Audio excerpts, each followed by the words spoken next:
Welcome to the deep dive. I'm always fascinated by what truly moves us, what inspires people to act, to buy, to follow. Today, we're really diving into that, looking at a single really powerful source, Simon Sinek's Start With Why, how great leaders inspire everyone to take action. Our mission here is to pull out those core ideas, the ones that separate people who just, motivate, from those who genuinely ignite something. Exactly. And we're not just talking abstract ideas here. We'll actually explore a naturally occurring pattern. It's a way of thinking, acting, communicating. It gives certain leaders this incredible ability to inspire. You'll discover why some individuals, some organizations, they get this disproportionate influence, this lasting loyalty, while others, they have all the resources, but they just fall short. And what's really fascinating, I think, is that this pattern isn't just like opinion. It's actually grounded in basic human biology. Okay, so let's start where most people do. Most of us, and yeah, definitely most companies, we kind of operate from the outside in, right? We talk about what we do, our products or services, and often how we do it. Maybe we think it's better or different somehow. But the big question is, does that really resonate deep down? Does it build that lasting connection? Or is something, missing? You've really hit on the core problem there. If you ask most businesses, hey, why are your customers your customers? They'll usually list things off. Superior quality, maybe features, price, service, that kind of stuff. But the uncomfortable reality, most don't actually know the true why. They're guessing. And this leads to decisions based on, incomplete or sometimes just plain flawed assumptions. Because ultimately, there are only two real ways to influence human behavior. You can manipulate it, or you can inspire it. That's a really stark distinction. Let's unpack that first one. Manipulation. Sinek calls these the carrots and sticks. And yeah, they are everywhere. Take price, for instance. It definitely works, no doubt. But at what cost? You mentioned GM's cashback incentives. By 2007, they were losing, $729 per vehicle? And Sinek said it basically created cashback junkies, customers just trained to wait for the next discount. Exactly. It becomes the expectation. And beyond just cutting prices, you see promotions and rebates, another classic. Companies often make these intentionally complex, right? You need the barcode, the detailed form, the specific deadline, which leads to high breakage. That's where customers just give up and don't claim them. And slippage, where they get the check but don't cash it. Samsung even got caught. Remember that? Fine print saying rebates didn't apply to apartment dwellers. Crazy. So yeah, you get a short-term sales bump, maybe, but what does that do to trust, to the long-term relationship? It really does sound like a race to the bottom. And then there's fear. That's a potent motivator, isn't it? That old saying, no one ever got fired for hiring IBM. Perfect example. Job insecurity pushes you to the safe choice, even if it's not the best or cheapest. Or those anti-drug ads like, this is your brain on drugs. Pure fear tactic. Businesses still do it. Yeah. Every 36 seconds, someone dies of a heart attack. Or do you have radon in your basement? It works, sure, but it feels, manipulative. It absolutely is. And it's not just fear. There's another lever, appealing to our aspirations, our desires. Think about gym memberships in January. They soar. Everyone wants that better self. But then they plummet pretty quickly, right? It triggers short-term action, but it rarely lasts because it's not hitting something deeper. Yeah. And peer pressure. Who hasn't felt that? Millions of satisfied customers, experts prefer. It plays on our fear of being wrong, of missing out. Celebrity endorsements are kind of like that too. Sinek argues they only really work when the celebrity's own WHY, their own belief, genuinely lines up with the brand's. Otherwise, it's just borrowing popularity for a quick win.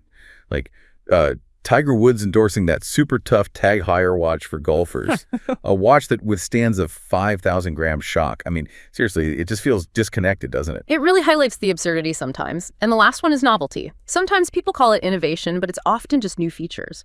Remember the Motorola RAZR, that thin metal case, the flat keypad? Super novel. It drove sales for a while, but it didn't last. Products get commoditized fast. True innovation, like iTunes, changes the whole industry. It's different. Or Apple's iPhone. The innovation wasn't just the touchscreen. It was Apple telling the phone carriers what the phone would do, not the other way around. That was a massive shift in thinking. Okay, so putting it all together, these manipulations, price, promotions, fear, aspirations, peer pressure, novelty, they might bring short-term wins, maybe even make a company seem quite successful. But it sounds like they come at a really high cost. Precisely. They don't build loyalty. Not real loyalty, anyway. They end up costing more over time because you have to keep doing them, keep discounting, keep promoting. And they definitely increase stress for the buyer and the seller, always chasing the next deal. That's why the American auto industry, so reliant on incentives, got hit so hard in the 2008 oil crisis. Their model was unsustainable. But then you look at Southwest Airlines. After 9/11, a devastating time for airlines, they received checks from loyal customers. People sent them money. Just think about that. That's not manipulation. That's a deep personal connection, something entirely different. Wow. Customers sending money to an airline. That's incredible. So if manipulation is costly and doesn't build loyalty, what's the alternative? What does Sinek propose for building that real connection, that trust? He calls it the golden circle, and he says it's a naturally occurring pattern, kind of like the golden ratio you see in nature, in art. It finds order, predictability in how humans behave, and the key thing is, it starts from the inside out, not outside in. Okay, tell us more. What does it look like? Imagine 3 concentric circles, like a target. The outermost ring is what? Everyone knows what they do, their products, their services, their job function. That's the easy part. Then, moving inward, some know how they do what they do. This is their differentiating value proposition, their unique process, their secret sauce. And many companies think that's enough. We do it better, faster, cheaper. But at the very center, the bullseye is WHY. And very, very few people or organizations can clearly articulate their WHY. And the WHY isn't about making money. Sinek is clear that's a result. The WHY is your purpose, your cause, your belief. Why does your company exist? Why do you get out of bed in the morning? And crucially, why should anyone else care? That's a huge shift from what and how to WAY. And this is the core idea, isn't it? People don't buy what you do, they buy why you do it. Apple's always the go-to example here. They start with WY. Think different. Challenge the status quo. Empower the individual. Their computers, their MP3 players, their phones.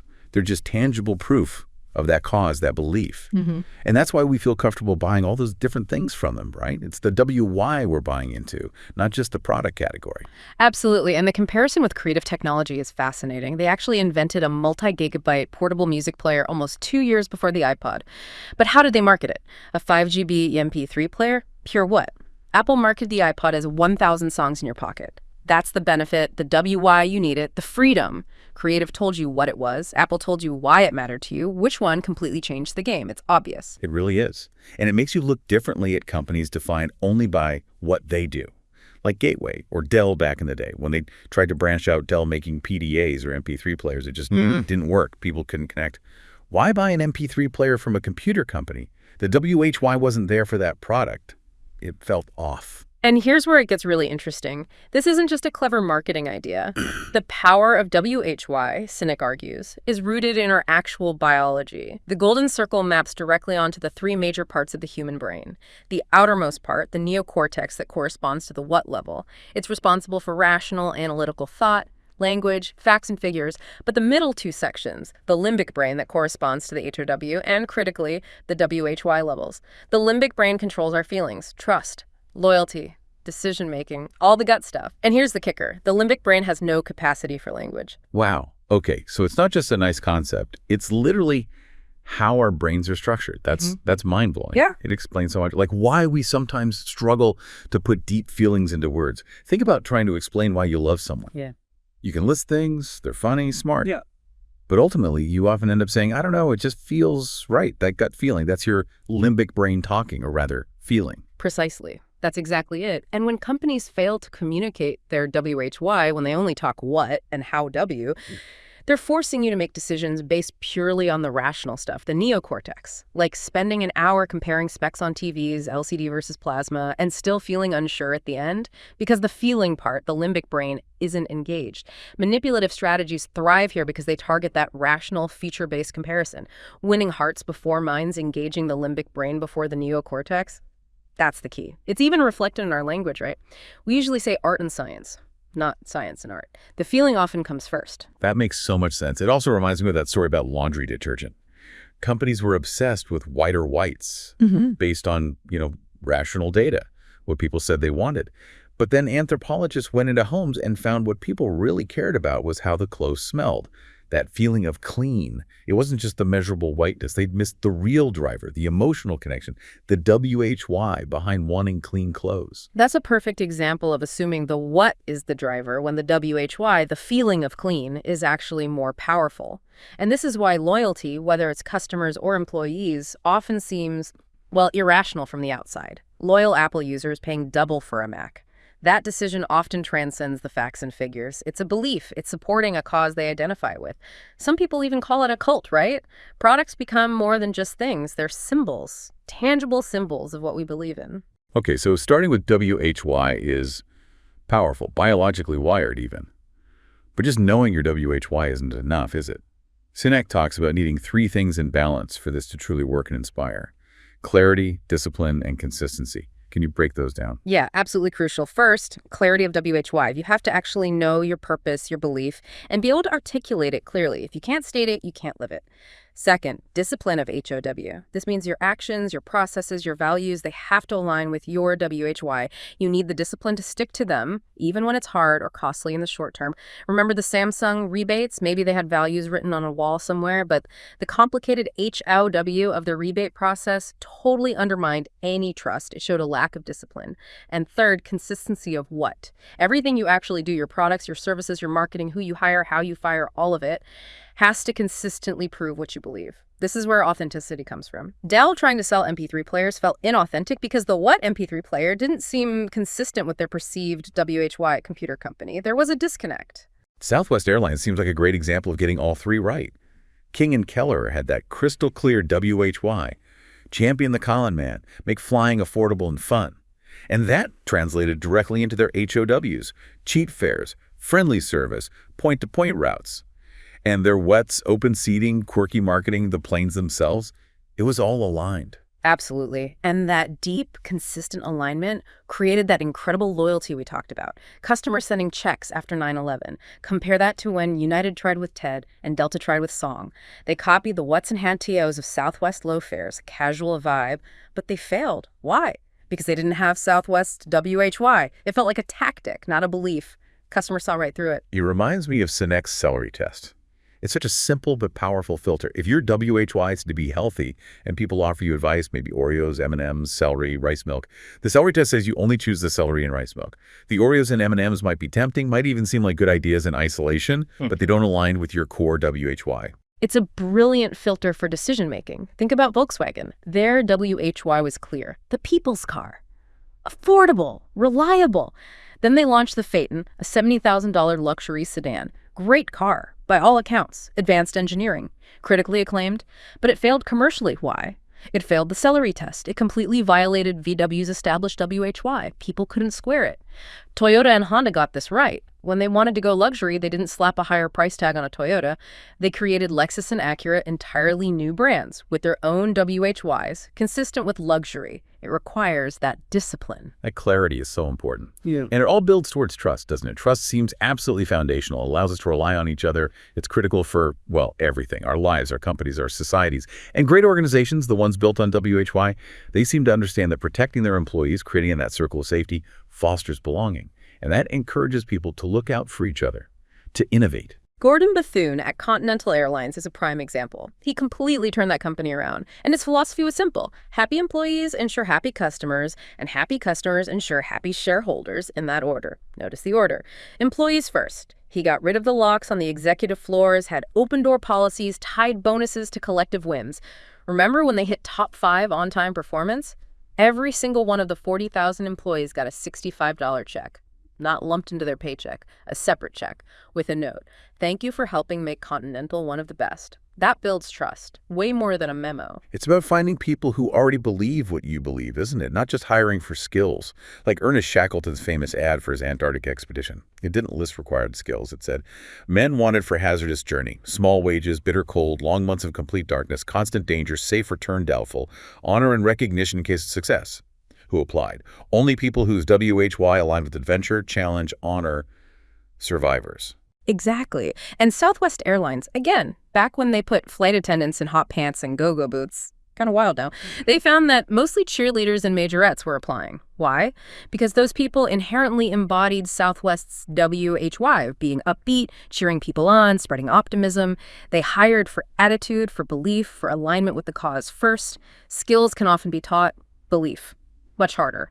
It's the difference between hiring someone to lay bricks versus hiring someone who believes in building a cathedral. That trust can literally be life-saving. There's that incredible story of Brigadier General Jumper, the F-15 pilot. In combat, his radar said one thing, but his weapons controller on the ground, Lori Robinson, told him something different. He trusted her over his instruments. And it saved his life. Why? Because Robinson leads with WHY. Her focus is on clearing a path for others, on leaving things better. That shared purpose built a trust that went beyond just the data. It's incredibly powerful. Now, shifting slightly, if you want that kind of connection and loyalty to reach mass market success, you need to understand how ideas spread. Sinek heavily references the law of diffusion of innovations, the bell curve. Innovators, early adopters, early majority, late majority, and laggards. Right. And most companies make a mistake here, don't they? They aim straight for the middle, the early and late majority. They try to win them over with features, benefits, rational arguments, price comparisons. Exactly. They chase the practical-minded majority. But that usually leads to transactional relationships, not deep loyalty. The key, according to the law of diffusion, is that you can't get to the majority, you can't achieve that tipping point for mass market success until you've captured the first 15 to 18%. That's the innovators and the early adopters on the left side of the curve. These are the people who buy based on intuition, on gut feeling, on belief. They buy the WHY, they're willing to take risks, pay a premium at times, endure imperfections because they believe in what you stand for, and they're the ones who will then tell the early majority about you, creating the momentum you need them first. TiVo is such a sad example of getting this wrong, isn't it? Great product, tons of resources, but they failed to tip because they marketed what it did. Pause live TV, skip commercials, rational features. Sinek suggests they should have marketed the WHY, something like, if you're the kind of person who likes to have total control over every aspect of your life, boy, do we have a product for you. That speaks to the identity, the belief of the early adopters. Instead, only a small, passionate group really got TiVo's potential. It's the difference between explaining features and communicating belief. Think about Martin Luther King Jr. again. He didn't send out detailed flyers with logistics for the March on Washington to 250,000 people. People showed up hundreds of thousands because they believed what he believed. They shared his WHY. He gave the I have a dream speech, right? A vision, a belief, not the I have a plan speech with bullet points. People didn't follow him just for his idea of a changed America. They showed up for their own vision of that changed America, which he articulated and embodied. He personified the cause. But success itself can be a trap, can't it? Sinek draws a really important distinction between achievement and success. Achievement is hitting a goal. It's tangible, measurable, like making a certain amount of money. But success is different. It's a feeling, a state of being, and it's deeply connected to your WHY. He talks about entrepreneurs who achieve massive financial goals but still feel empty, unsuccessful, because they lost sight of their original WHY along the way. That's a huge challenge, especially as organizations grow. The founder, the leader who embodies the WHY often gets further removed from the day-to-day. Their job then shifts.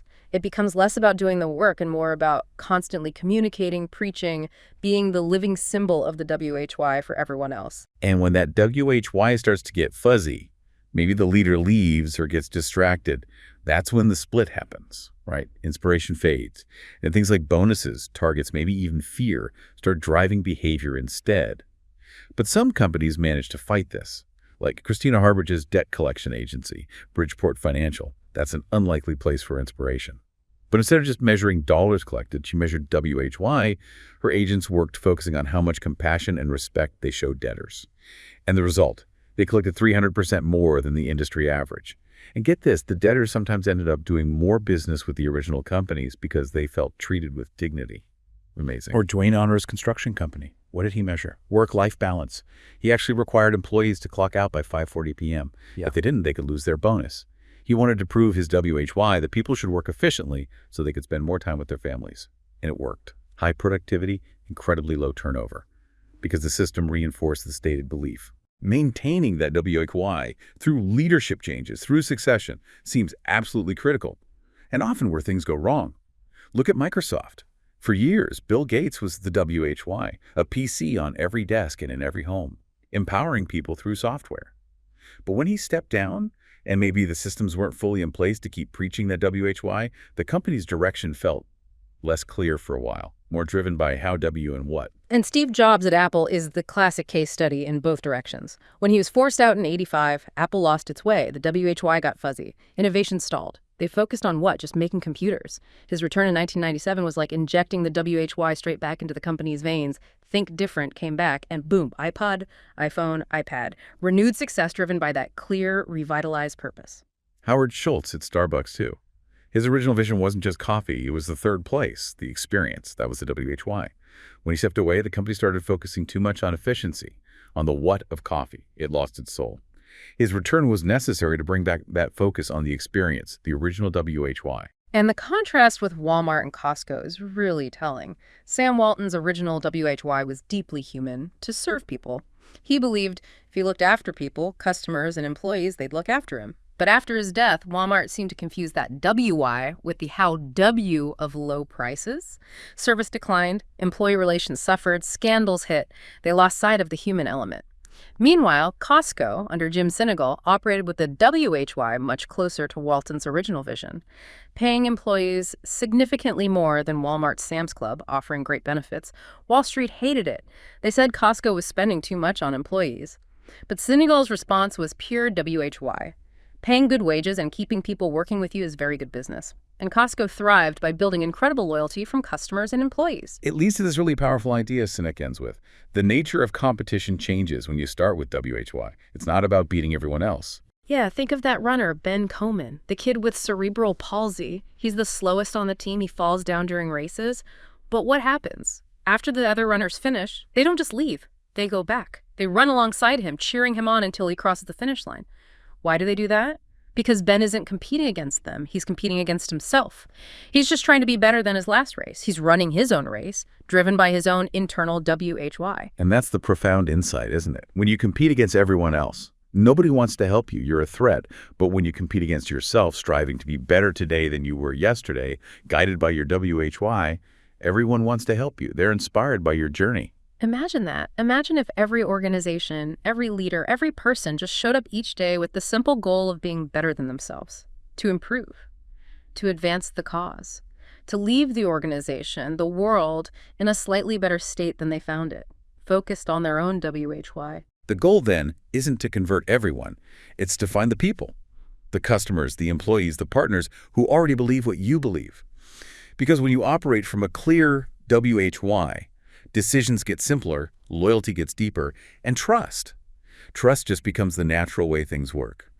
So wrapping this up, what does all this mean for you listening right now, navigating this world full of noise and choices? Well, I think it means consciously seeking out those companies, those products, those leaders, even those ideas that clearly articulate their WHY, the ones that resonate not just logically but emotionally. You can start to align yourself with what truly connects with your own beliefs. It stops being just about rational choice, features, and price, and becomes more about that deep, almost visceral connection, that feeling when something just feels right. That's your limbic brain recognizing a shared WHY. And as Simon Sinek suggests, it applies everywhere. Your personal life, your work.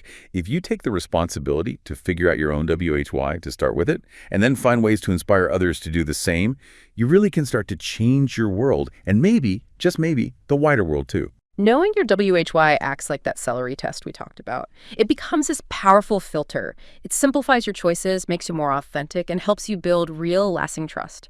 It really is about so much more than just what you do. It's about why you do it.